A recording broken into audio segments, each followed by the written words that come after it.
Jueves 9 de enero de 2025. Sean bienvenidos, queridos hermanos, a este encuentro precioso con la palabra de Dios. En este jueves eucarístico, jueves sacerdotal, les invito para que nos pongamos en la presencia del Señor e iniciemos en el nombre del Padre, del Hijo y del Espíritu Santo. Amén. Pidamos la asistencia del Espíritu Santo.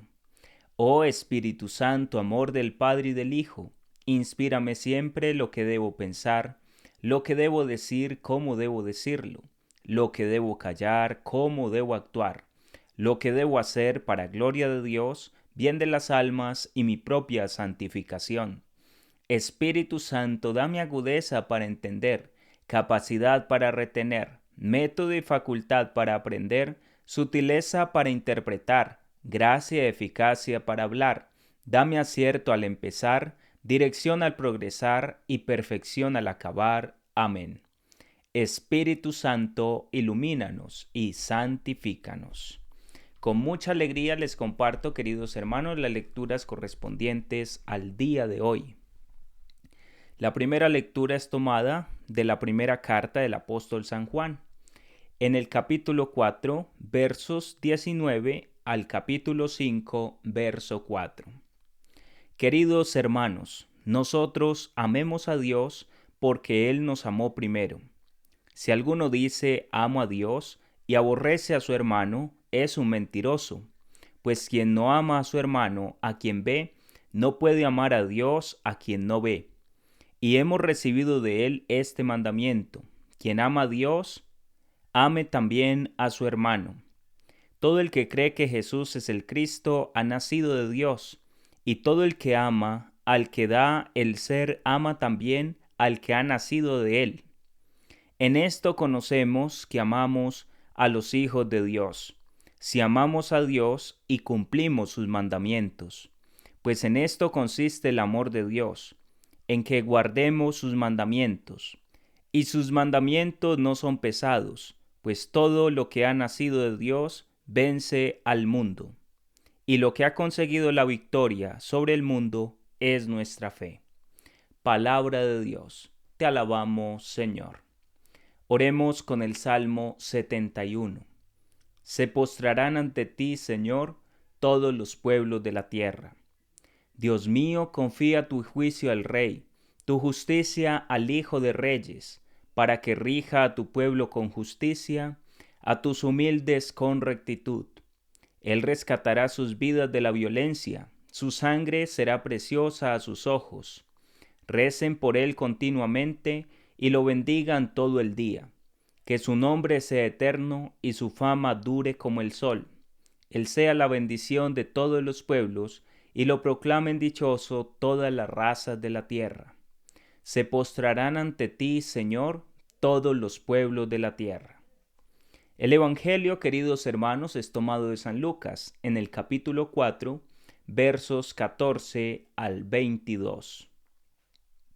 En aquel tiempo Jesús volvió a Galilea con la fuerza del Espíritu, y su fama se extendió por toda la comarca.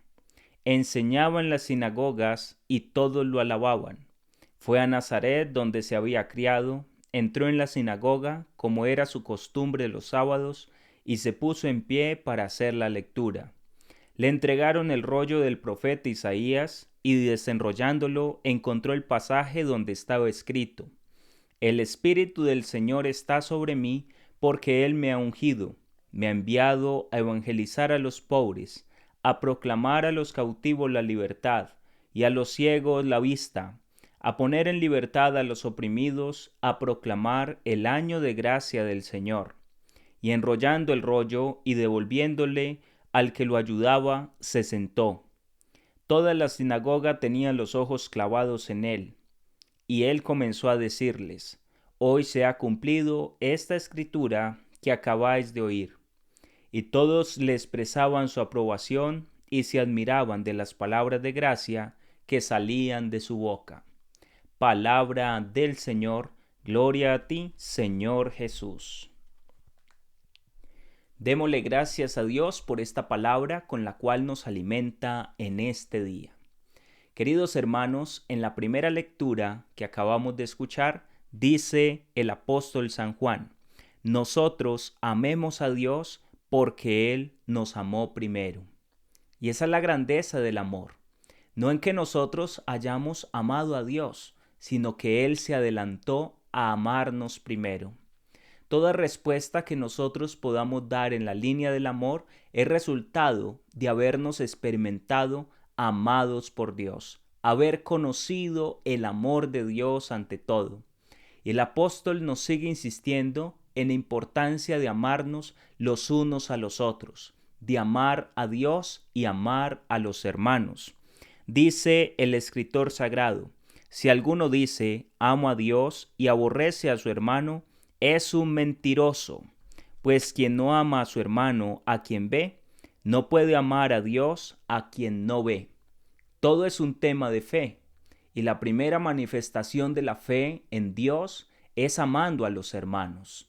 Cuando nosotros amamos a nuestros parientes, es fácil, es sencillo, pero amar quizás de pronto a aquel que nos ha hecho daño, aquel que en algún momento se ha portado mal con nosotros, que no está en nuestro círculo familiar, pues es más complicado, pero también a ellos los debemos amar.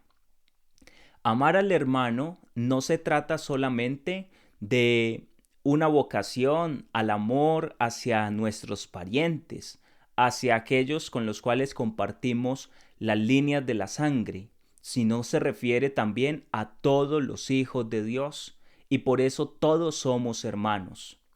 Y se da por sentado amar al hermano, amar a la familia, pues eso sería lo primero, porque yo no puedo decir amo a las personas de mi parroquia, de mi comunidad, y estoy enemistado con mi hermano, con mi hermana, con mi papá, con mi mamá, con el hijo, con la nieta, porque entonces ese amor sería falso. Hay que empezar por casa, pero el amor se debe extender más allá de nuestra casa, queridos hermanos. Y dice también el escritor sagrado: y hemos recibido de él este mandamiento: quien ama a Dios, ame también a su hermano. El deseo de amar a Dios debe también corresponder en el amor al hermano. Y es un mandamiento, es un mandato de Dios. No es algo opcional como que si usted quiere, ámelo, si no quiere, no lo ame, no. Es un imperativo. Ama a tu hermano, ama a Dios sobre todas las cosas. Es el mandato, es la voluntad de Dios, es el querer del Señor para cada uno de nosotros.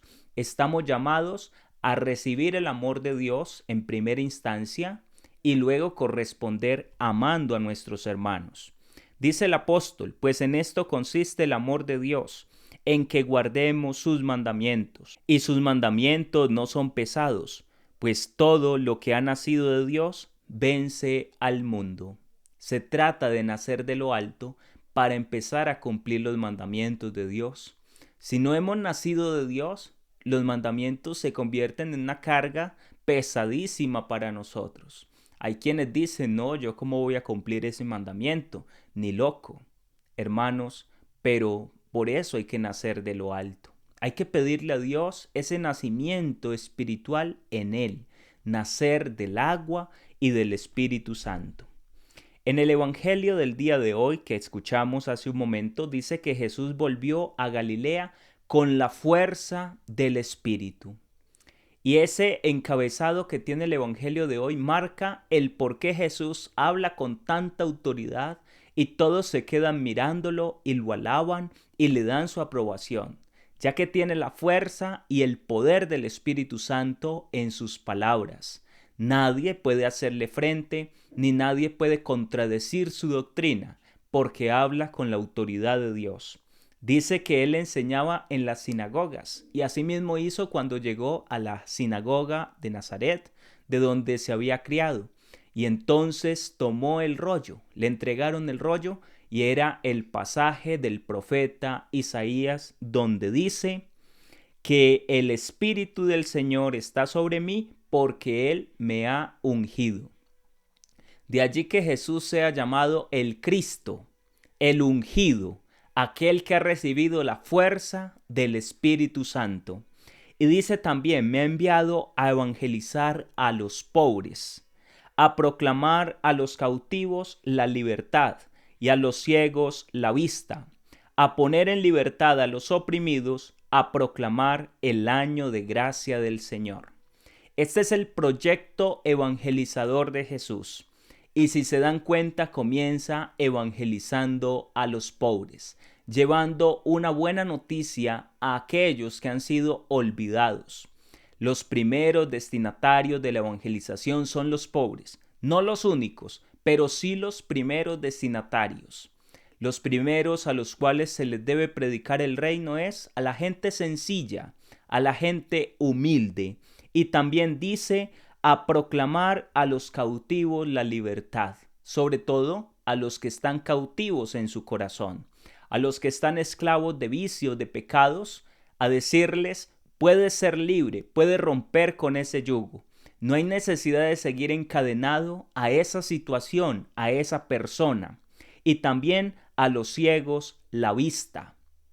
Devolver la vista a los ciegos va en un doble sentido, porque Jesús devuelve la vista a través de la curación a aquellos que han nacido ciegos, a aquellos que por alguna situación perdieron la vista, y Jesús va tocando los ojos de las personas y se van sanando. Pero también se refiere a los ciegos en el espíritu, a los que teniendo las realidades por delante no son capaces de discernirlas ni de verlas. Dice el adagio popular, no hay peor ciego que el que no quiere ver.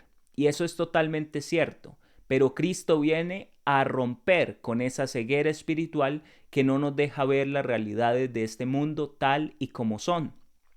Cuando una persona está ciega espiritualmente, cree que el pecado es algo bueno, incluso se goza en el pecado y se aferra al pecado a tal punto que dice, esto yo no lo suelto por nada del mundo. Esa es la esclavitud y es la ceguera que Cristo ha venido a sanar, a liberar, porque Él es el enviado del Padre, es el ungido de Dios. Qué bueno que este plan de salvación que Cristo tiene en sus manos y que ha dicho, hoy se cumple esta escritura, lo dejemos realizar en nuestros corazones y en nuestras vidas, porque Él quiere venir a darnos la libertad. Él quiere venir a romper en nosotros toda cadena, toda atadura, a llevarse toda ceguera espiritual y también a proclamar a los cautivos la libertad y a poner en libertad a los oprimidos, a proclamar el año de gracia del Señor. Precisamente este 2025 es un año de gracia, jubileo de la esperanza. Un año jubilar es un año de gracia, proclamado por el Señor, proclamado por la Iglesia, donde se ofrece el perdón para todos nosotros. Y por eso estamos llamados a peregrinar hacia las puertas santas, para obtener la indulgencia, la gracia de Dios, porque Cristo está en medio de nosotros. Queridos hermanos, pongámonos en disposición del Señor y dejemos que Él haga su obra en nosotros. Que la bendición de Dios esté con cada uno de ustedes, en el nombre del Padre, del Hijo y del Espíritu Santo. Amén. Que tengan un santo y un feliz día en el amor de Dios.